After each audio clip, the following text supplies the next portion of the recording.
कहते हैं, पुनर्मूल्यांकन खाता किसे कहते हैं? तो जब कोई नया साझेदार फर्म में प्रवेश करता है अथवा कोई साझेदार फर्म से अवकाश ग्रहण करता है, तो उस समय फर्म की संपत्तियों और दायित्वों का पुनर्मूल्यांकन किया जाता है। क्या किया जाता है? फर्म की जो संपत्तियां होती हैं, ठीक है, क्या किया जाता है? उस समय इसको यहां से कर दो रफ और यहां, तो उस समय फर्म की संपत्तियों एवं दायित्वों का पुनर्मूल्यांकन किया जाता है। इस संबंध में एक खाता तैयार किया जाता है जिसे पुनर्मूल्यांकन खाता कहते हैं। यानी कि जब कोई नया साझेदार फर्म में प्रवेश करता है अथवा कोई साझेदार फर्म से अवकाश ग्रहण करता है, फर्म को छोड़कर चला जाता है, तो उस समय फर्म की जो संपत्तियां होती हैं उनका पुनर्मूल्यांकन किया जाता है। तो इसके संबंध में एक खाता तैयार किया जाता है जिसे हम पुनर्मूल्यांकन खाता कहते हैं। इस खाते के डेबिट पक्ष में संपत्तियों में हुई कमी और दायित्वों में हुई वृद्धि को दिखाते हैं, जबकि इसके क्रेडिट पक्ष में संपत्तियों में हुई वृद्धि तथा दायित्वों में हुई कमी को दिखाया जाता है। यदि इस खाते का क्रेडिट पक्ष डेबिट से ज्यादा होता है तो यह खाता लाभ दर्शाता है, और यदि इसके विपरीत होता है तो यह खाता हानि दर्शाता है। अब पुनर्मूल्यांकन पर हुए लाभ और हानि को साझेदारों के लाभ हानि अनुपात में बांटा जाता है और उनके पूंजी खाते या चालू खाते में हस्तांतरित कर दिया जाता है। यह एक अवास्तविक या नाम मात्र खाता होता है।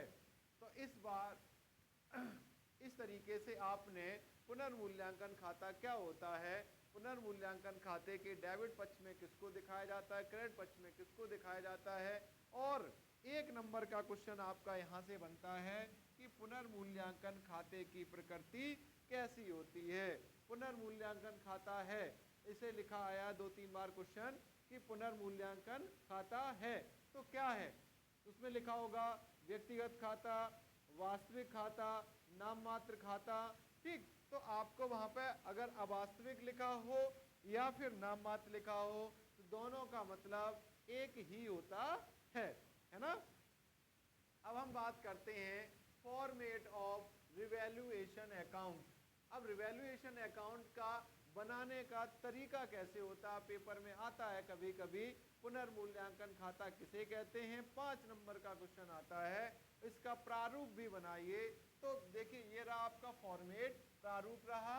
तो यहाँ पर सबसे पहले ये हमारी डेबिट पक्ष होती है, कौन सी होती है, ये हमारी डेबिट पक्ष होती है और ये हमारी क्रेडिट पक्ष होती है ना।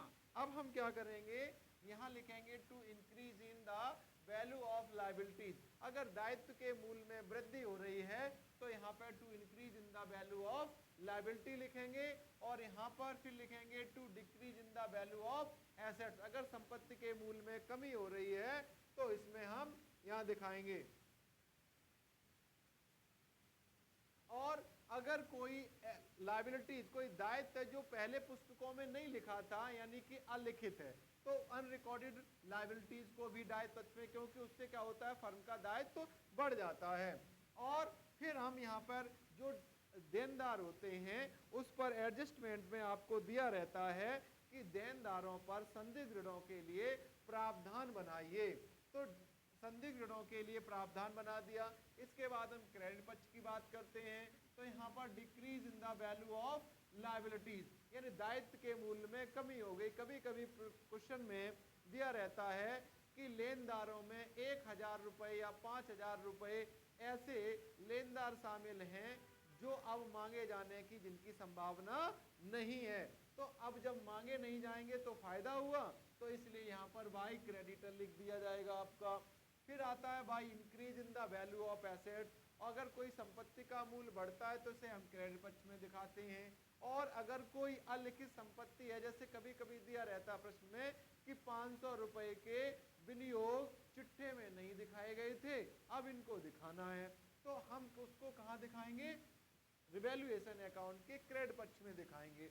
और कभी कभी क्वेश्चन में ये भी दे रहता है कि सभी देनदार अच्छे हो गए, या एक ग्राहक जिसके खाते को पहले डूबत ऋण मान लिया गया था, बाद में उससे इतने रुपए की वसूली हो गई, तो ऐसी स्थिति में जो पैसा वसूल हुआ यानी फायदा हुआ, तो यहाँ पर बैड डेट्स रिकवर्ड लिख देंगे, डूबत ऋण की वसूली लिख देंगे। अब अगर मान लो सपोज दैट इस साइड का टोटल ज्यादा है और इस साइड का टोटल कम है, तो यहाँ पर टू प्रॉफिट ट्रांसफर टू ए और बी, दो हमने एज्यूम कर लिए, दो पार्टनर हैं, उनके कैपिटल या करंट अकाउंट में ट्रांसफर कर देंगे। और अगर मान लो इन केस इसका टोटल ज्यादा है और बाई साइड का टोटल कम है, तो by loss transfer to as capital और करंट अकाउंट, या फिर ठीक इस तरीके से हम इन दोनों के पार्टनर्स के कैपिटल या करंट अकाउंट में ट्रांसफर कर देते हैं। इस तरीके से हम लोग ने फॉर्मेट बनाया और पुनर्मूल्यांकन खाते के बारे में पढ़ा कि पुनर्मूल्यांकन खाता क्या होता है।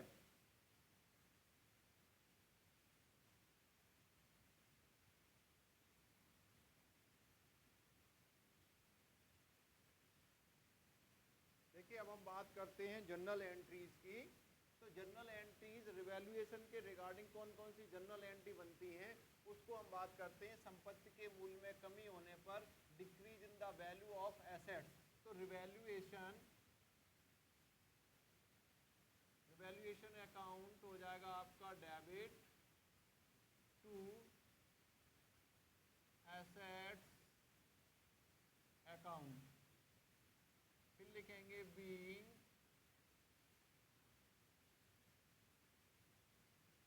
Decrease in the value of assets. ये आपकी पहली एंट्री कंप्लीट हो गई। फिर दूसरी एंट्री ले लो, संपत्ति के मूल्य में वृद्धि होने पर, है ना, तो यहाँ पे लिखेंगे increase in the value of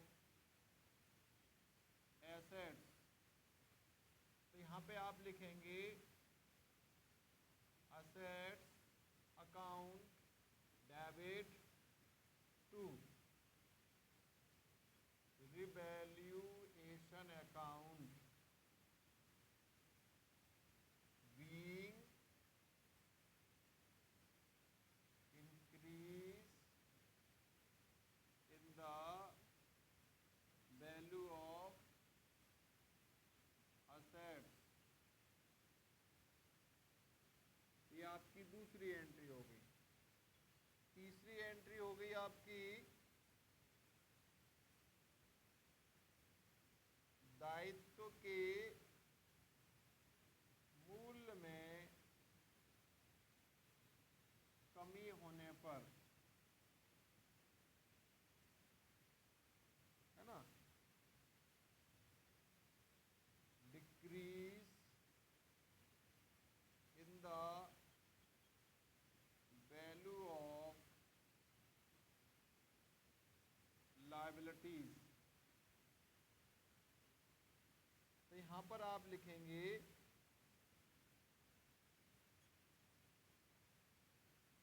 sundry liabilities account debit to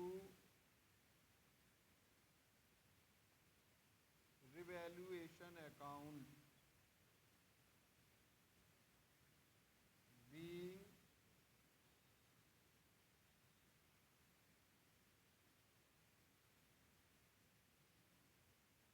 decrease in the value of liability.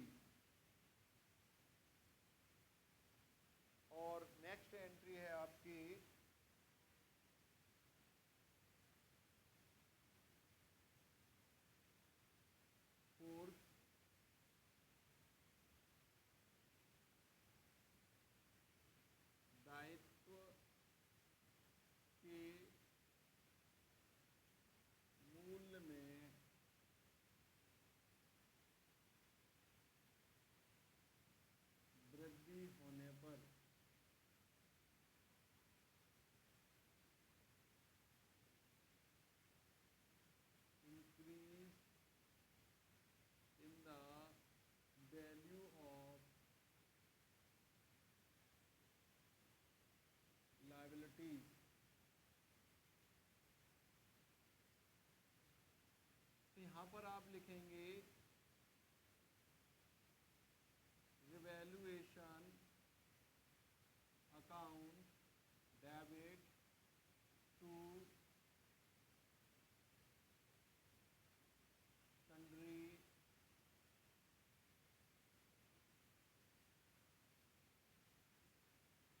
Fees account being increase in the value of liabilities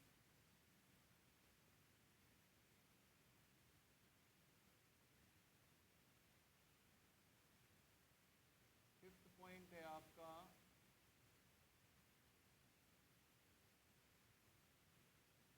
संदिग्ध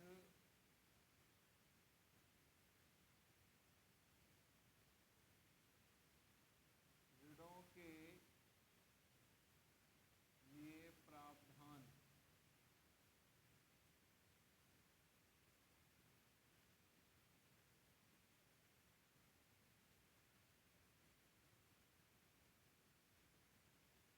प्रोविजन फॉर डाउटफुल डेब्ट। तो यहाँ पर आप लिखेंगे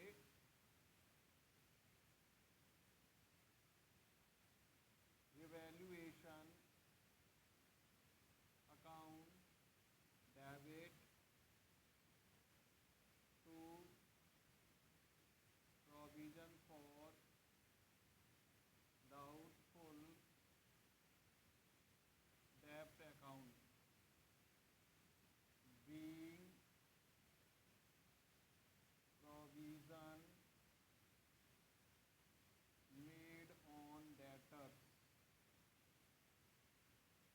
क्या करेंगे? Provision made on debtors.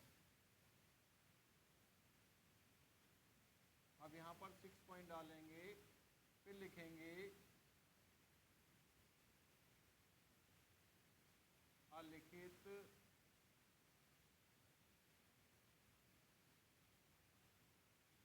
दायित्व के लिए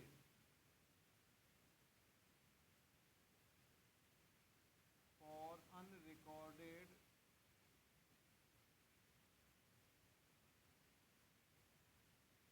लायबिलिटीज। तो यहाँ पर आपकी एंट्री पास होगी revaluation account debit to unrecorded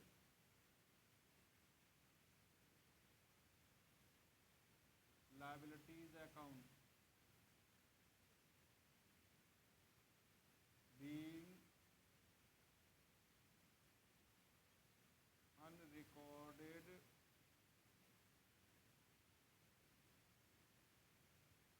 liabilities। फिर सेवंथ है आपकी अलिखित संपत्ति के लिए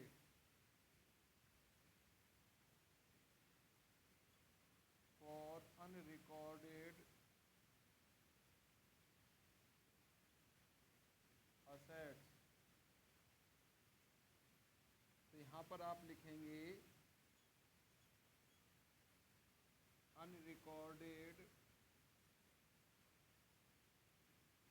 assets account debit to revaluation account being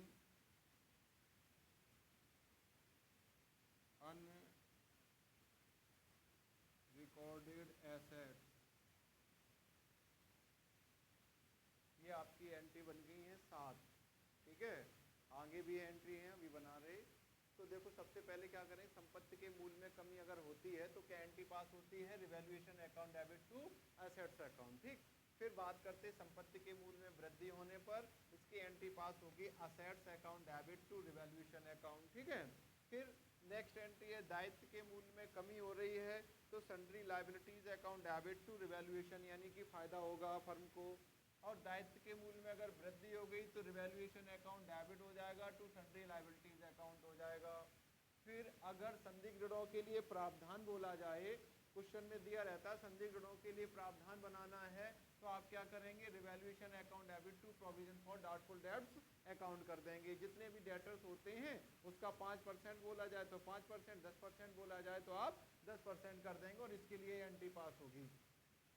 अब अगर अलिखित क्या है आपका, अलिखित दायित्व क्यों है, तो क्या करेंगे, for unrecorded liabilities account debit, ठीक, फॉर अनरिकॉर्डेड लायबिलिटीज, तो यहाँ पर क्या करें, revaluation account debit to unrecorded liabilities account, ये हमारे दायित्वों में वृद्धि करेगा। क्योंकि पहले मान लो कोई लेनदार थे जो लिखने से छूट गए थे, या पहले वो नहीं मांग रहे थे, अब मांगे जाने की उनकी संभावना है, तो ऐसी सिचुएशन में वो अनरिकॉर्डेड लायबिलिटी हो गई। दूसरा है अलिखित संपत्ति के लिए, अगर मान लीजिए हमने आपको अभी बताया था जब रिवैल्यूएशन अकाउंट समझाया था कि कोई संपत्ति है जो लिखने से छूट गई थी और वो लिखी नहीं गई थी, लेकिन अब उसका हमें लेखा जोखा करना होगा, तो अलिखित संपत्ति के लिए क्या करेंगे, unrecorded assets account debit to revaluation account, ये आपकी एंट्री पास हो जाएगी। अब आपकी एक दो तीन एंट्री और बची हुई हैं, तो देखिए ये बनी हमारी एंट्रीज, और हम अब बात करेंगे इसके आगे की एंट्रीज की।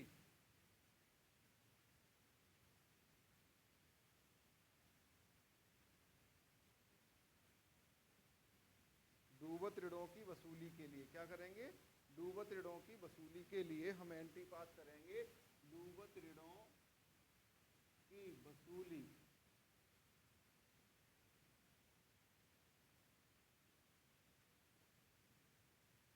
के लिए फॉर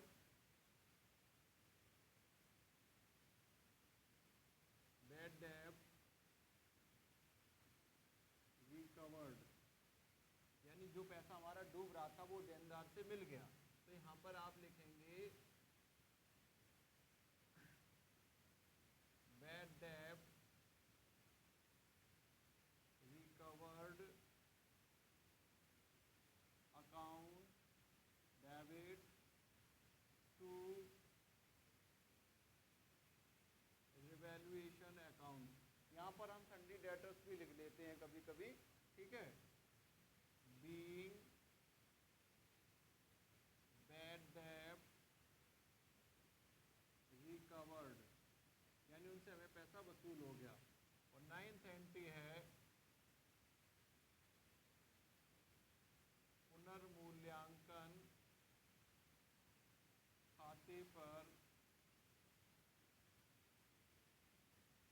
हानि होने पर, तो on loss on revaluation account, तो इसकी एंट्री पास होगी आपकी पार्टनर्स कैपिटल या फिर करंट अकाउंट डेबिट हो जाएगा टू रिवैल्यूएशन अकाउंट हो जाएगा, ठीक है, बीइंग लॉस ऑन रिवैल्यूएशन। अब 10वीं है आपकी पुनर्मूल्यांकन खाते पर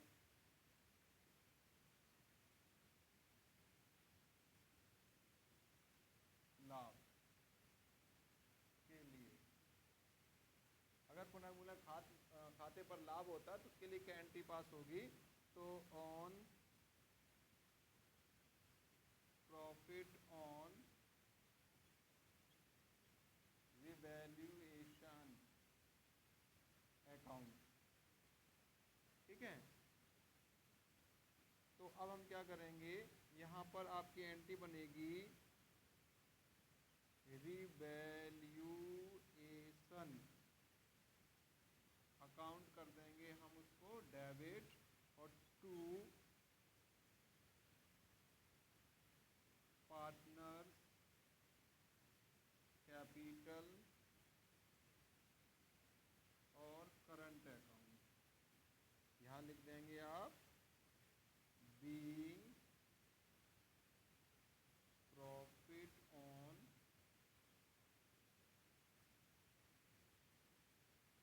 रिवैल्यूएशन। ठीक है, ये एंट्री और आपकी हैं।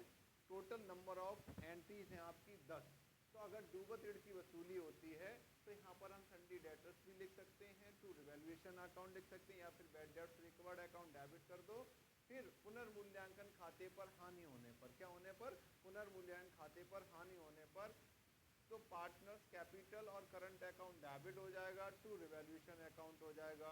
ठीक, और अगर लाभ होता है तो क्या होगी entry, revaluation account debit to partners capital और करंट अकाउंट। ये हमारी एंट्रीज कंप्लीट हो गई रिवैल्यूएशन से रिलेटेड। रिवैल्यूएशन का अर्थ आ गया समझ में, फॉर्मेट आ गया समझ में, और इसकी जो एंट्रीज थी वो हमने क्लियर करा दी हैं। अब हम इसके आगे बात करेंगे पार्टनर्स कैपिटल अकाउंट की, कि पार्टनर्स कैपिटल अकाउंट जो होता है वो किस तरीके से बनाया जाता है।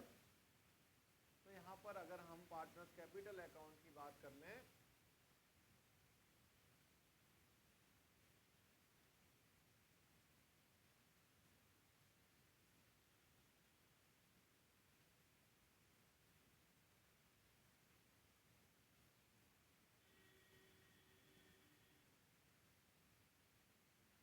यहाँ है हमारे पार्टनर्स कैपिटल अकाउंट की लाइन खींच रहे हैं, और इसको हम पार्टनर्स कैपिटल अकाउंट किस तरीके से बनाते हैं इसके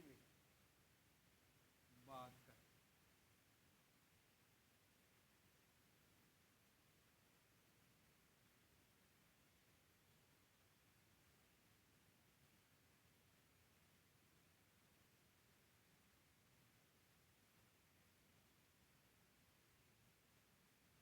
ये रहा हमारा पार्टनर्स कैपिटल। तो ये लिख देंगे यहाँ पर पर्टिकुलर, और यहाँ भी लिख देंगे आप पर्टिकुलर, और इसको नाम दे दो ABC, और यहाँ भी दे देंगे नाम ABC। और यहाँ सबसे पहले आप लिखेंगे by balance BD brought down, फिर आप लिखेंगे बाई जनरल रिजर्व का अगर बैलेंस दिया होगा तो उसको डिस्ट्रीब्यूट कर देंगे, फिर लिखेंगे by profit and loss account का अगर बैलेंस दिया होगा तो वो लिख देंगे, और यहाँ लिख देंगे by work compensation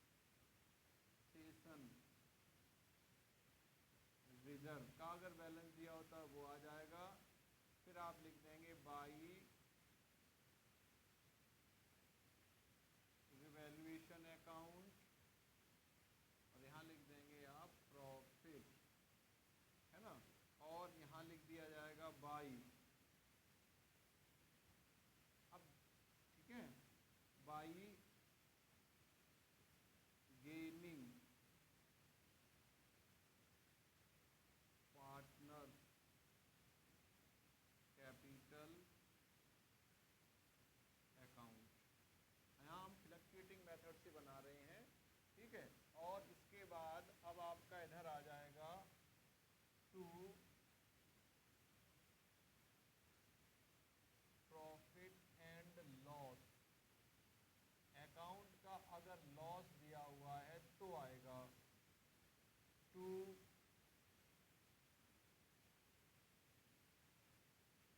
revaluation account अगर लॉस हुआ है तो आएगा, और यहाँ पर टू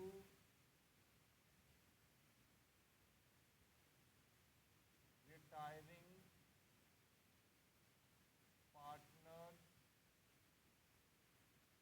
कैपिटल अकाउंट, ठीक है। जो गुडविल हमारे पार्टनर्स की एडजस्ट की जाती है रिटायरमेंट के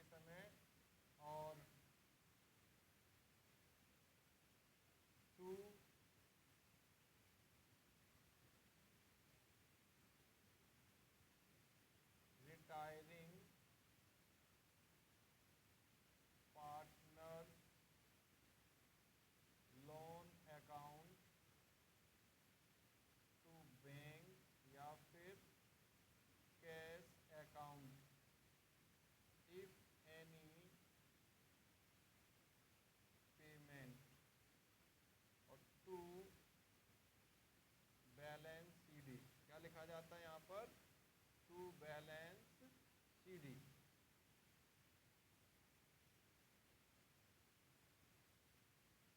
अब देखिए यहाँ पर इस तरीके से ये आपका अकाउंट बनाया जाता है, पार्टनर्स कैपिटल अकाउंट। तो हम क्या करेंगे, यहाँ पे लिख देंगे तीनों की जो कैपिटल दी होगी, जनरल रिजर्व भी तीनों में बांटा जाएगा, प्रॉफिट एंड लॉस भी उनमें बांटा जाएगा, वर्क कंपनसेशन भी बांटा जाएगा, रिवैल्यूएशन का प्रॉफिट भी तीनों में बांटा जाएगा। ठीक, गेनिंग पार्टनर, अब मान लो सपोज दैट यहाँ पर हमारा बी पार्टनर रिटायर हो रहा है, ठीक, तो आप क्या करेंगे, इसके कॉलम में लिखा जाएगा, ठीक, यहाँ नहीं लिखा जाएगा। इसके बाद यहाँ आ जाओ, अगर लॉस तीनों, अगर प्रॉफिट एंड लॉस दिया है तो तीनों में बटेगा, रिवैल्यूएशन का लॉस हुआ तीनों में बटेगा, रिटायरिंग पार्टनर्स कैपिटल अकाउंट यानी कि जिसके नाम से, तो यहाँ लिखा जाएगा और यहाँ लिखा जाएगा, ठीक। इसके बाद रिटायरिंग पार्टनर्स के लोन अकाउंट में यहाँ लिखा जाएगा, और अगर हमने उसको कुछ पेमेंट कर दिया तो यहाँ लिखा जाएगा, और जो रिमेनिंग पार्टनर थे उनकी बैलेंस शीट यहाँ आ जाएगी, यहाँ पर टोटल कर दिया जाएगा। इस तरीके से ये हमारा पार्टनर्स कैपिटल अकाउंट बनता है, ठीक है।